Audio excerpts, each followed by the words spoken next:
Welcome to Conversations with Tom Shorkey.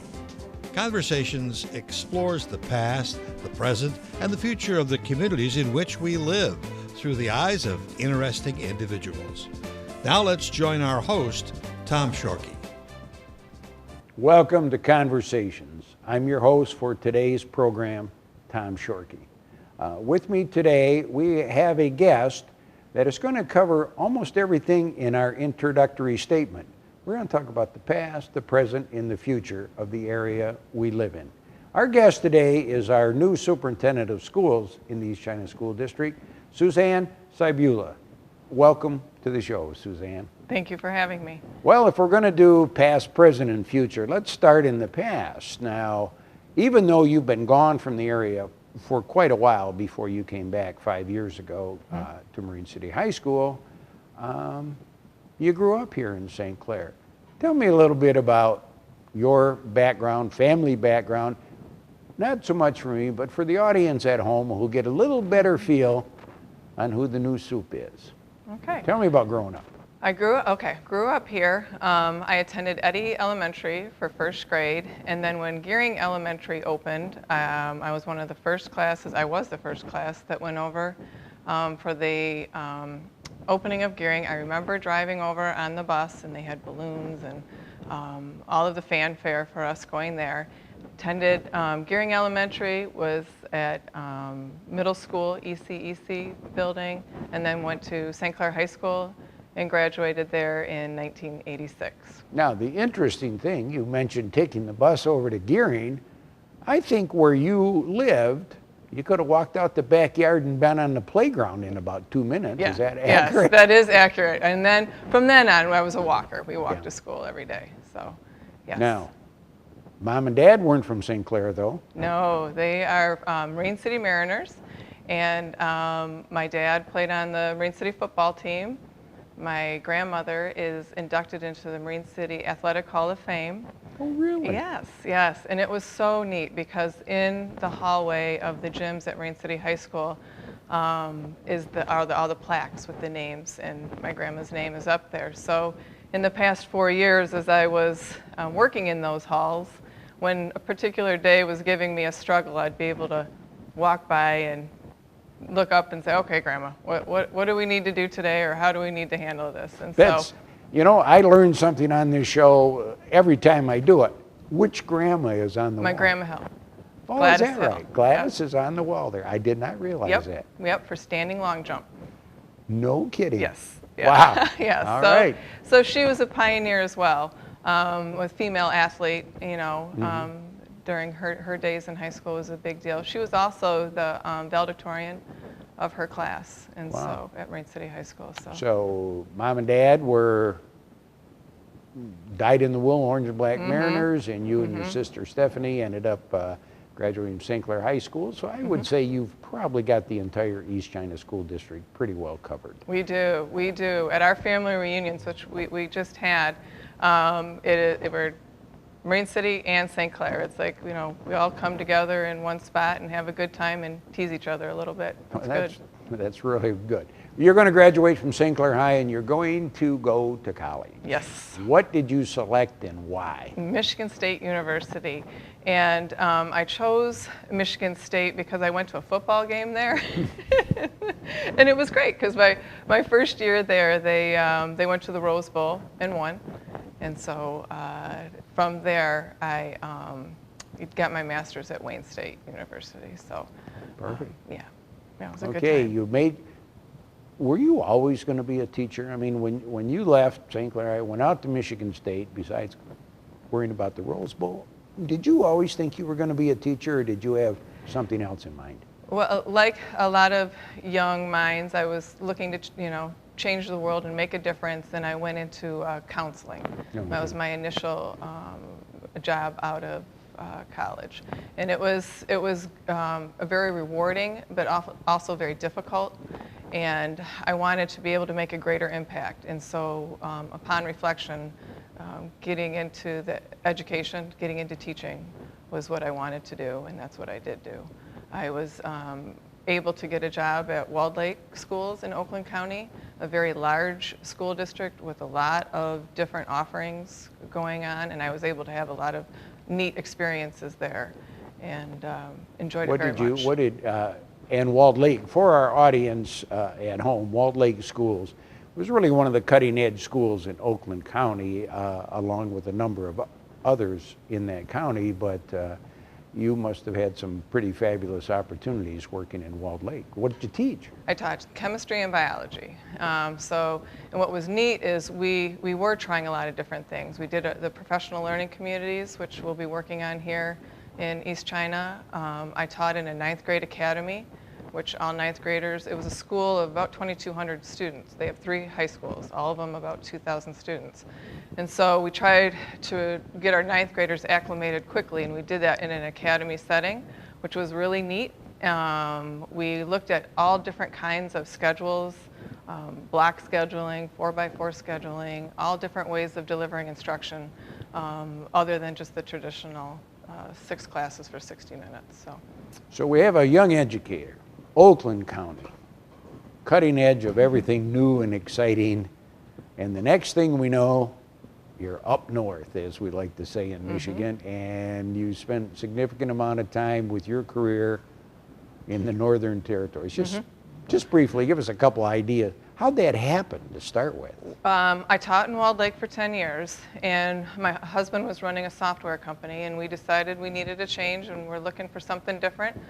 His company sold, and we bought a restaurant in Northern Michigan, and it took me a little bit of time. Northern Michigan, with their school systems, they're smaller, and so they don't have as much turnover. So finding a job took me a little bit of time, but I was able to get a job as a consultant at the Traverse Bay Area Intermediate School District, and my region was Leelanau County, which is it's a beautiful area. Yeah, beautiful. Very small schools. Yes. But yes. Great area. Beautiful area, but what was really neat is I went from Walled Lake Schools, which was a very large school district with a lot of resources, and when you talk curriculum and instruction and the best way to educate students, it looks one way when you have those kinds of resources and that kind of manpower. And then when you go to Leelanau County and you have the school, there's a couple school systems out there, Northport and Leland, they're K-12 buildings. So delivery of instruction and educating young individuals looks differently, and it was really fun and really interesting to figure out how you're going to meet the needs of both the teaching staff and the students with the different level of resources. And it wasn't always money, it was just the availability of personnel and products, the delivery system. So it was technology. Technology was different. And at some point, speaking of small districts, was it Forest Area Schools you ended up in? Which is that Fife Lake or something like that? Yes, South Boardman and Fife Lake. It's 2 communities, kind of like St. Clair Marine City. And in those jobs, you got to be the superintendent of schools, but when you're a superintendent in a place like Forest Area, you also... Director of Transportation, Director of Special Education, with the help of the ISD, business office, the whole thing. I actually had to go get my certification, not to drive a bus, but to be able to oversee the transportation section of my district. How many students would you have had in Forest Area Schools? About 500. 500. Well, we go from Walled Lake, which had 4 times that many students in one high school. Yep. You're in the North Country, and then you see a job posting in East China for the superintendent of schools, and you got involved in that. Yes, it did. Yes.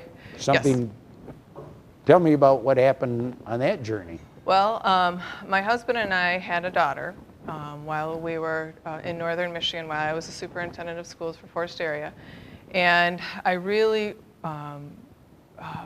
enjoyed growing up in this community, and I wanted her to have that same experience. As a matter of fact, before coming to the interview today, I was out at the St. Clair pool watching my daughter compete with the swim team, and it's just those kinds of things with the community involvement. I wanted her to have that experience, to grow up the way that I did.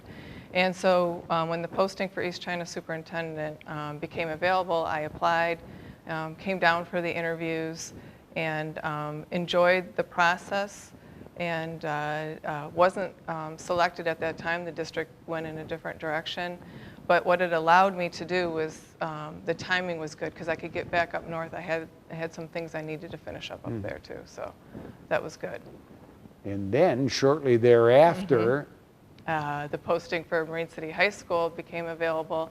I quickly called and said, it's me again. And, and I would really love to interview and explain to you what I think I could do as the principal for Marine City High School. And so I came down and was able to talk to Dr. Skalka and talk to him about what I'd like to do, and he gave me that opportunity.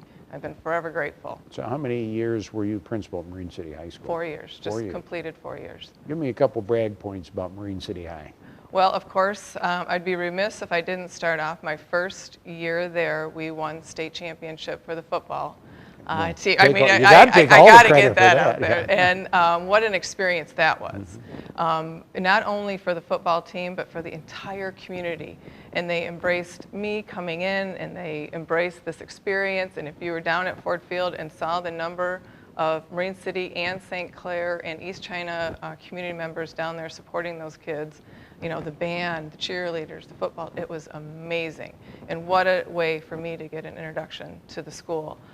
Since then, the things that I am proud of us for 2 years in a row, we were given the Silver Star from U.S. News and World Report as one of the best high schools in the country. And that was due to us being able to achieve high scores for all areas of our population. So for our high achieving students, for students that were having a harder time, all of them showed growth in areas that this particular group of people thought was important. And so I'm proud of that. Well, and you should be, and I think it is even more difficult, like Marine City High with 500 or 600 students, it really attests to your staff and your parent support and whatever, that some of those really good things happened. Yeah. Now, and you had a wonderful 4 years at Marine City High. Did. And then guess what?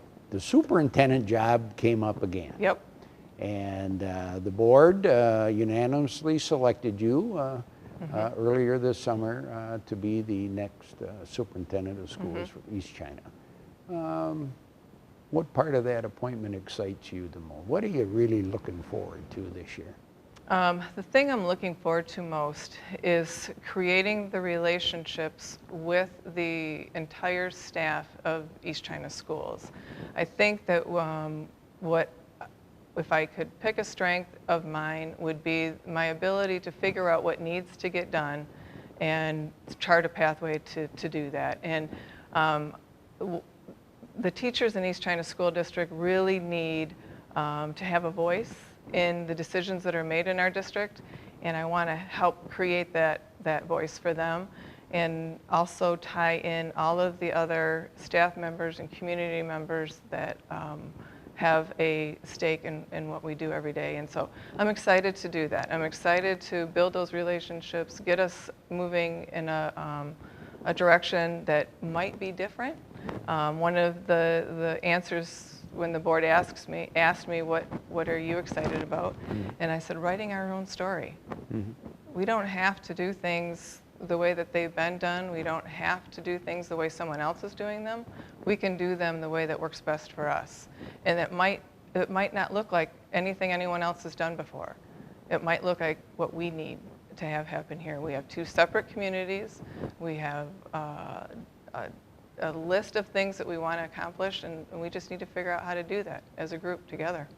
You know, Suzanne, you're looking forward to this new job, and you well stated what you'd like to get accomplished. But the last thing before you go to sleep at night and you're thinking about what part of that job is going to be the biggest challenge for you?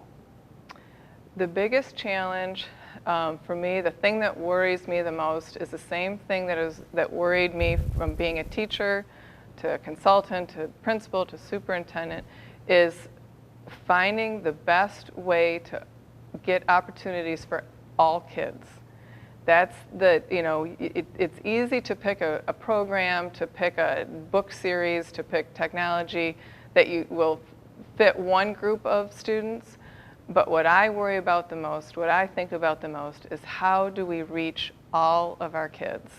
If I could tell a story on my dad who went to Marine City High School, I think the best part of high school for him was playing football and being able to be part of that team. He would have loved the project-based learning that is out there now in a different way of doing the STEM activities, which are a lot more hands-on ways of learning. And that reaches a whole segment of kids that may not have enjoyed school in the past. And I want to reach those students as well as the ones, the Marine City High School, Bragg Point, we had 2 students go to MIT. And so really? yes.